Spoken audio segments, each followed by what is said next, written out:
Stuart Hogg will make his first start for Scotland on Sunday, the teenage fullback having impressed as a first-half substitute against Wales. Mike Blair will partner his Edinburgh teammate Greg Laidlaw at half-back, with Graham Morrison recalled at inside centre and Sean Lamont moving out one position. It's a side Andy Robinson believes can take on the French, a side Scotland haven't beaten since 2006. I felt that Sean Lamont's been carrying the ball well. He's been a consistent performer for us in the way that he stood up defensively and offensively. So he keeps his slot. And looking at the back line that we're going to be facing with Fofana and Rougerie, it's important for us to be able to match that physically, but also be able to take it on. And I think Graham Morrison's done well for Glasgow going back. Having been on the bench for our first games, gone back for a couple of games, and as captain and performed well for Glasgow. So I just had that slight change in the centre positions. What we've had in the last two games is the ball in play for over 40 minutes on average, and I think that's it just shows the way that we've been able to keep ball.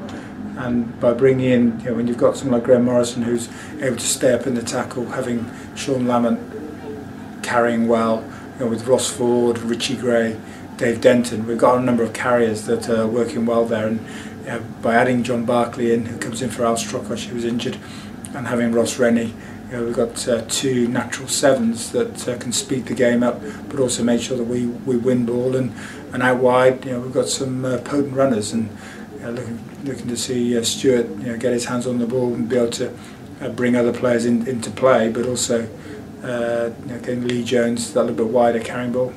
Skipper Ross Ford is looking forward to a Murrayfield full house. He says they owe faithful fans a victory. Obviously, the Welsh game and the English game, we showed glimpses of the improvements we've made. The Welsh game was another step up, but again, just sort of basic errors at key times didn't help us. We've got to look at that, and we've been working hard in training this week to rectify it. And as a squad, we go into the French game confident in what we try to do. We know we can put teams under pressure with the way we try to play.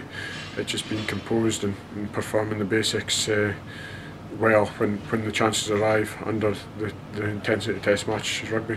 France have had a really good year. They haven't lost many games, and they got to the World Cup final.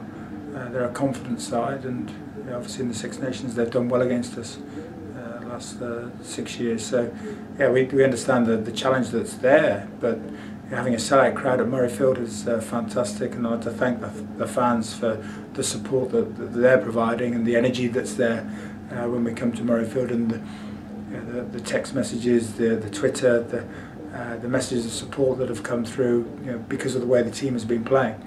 But in this game you make your own luck, and by us working hard, challenging France for the whole 80 minutes, I believe that we can achieve a victory. France are World Cup finalists. Scotland are seeking their first win in this year's RBS Six Nations, but according to the pundits, Scotland are due a big win.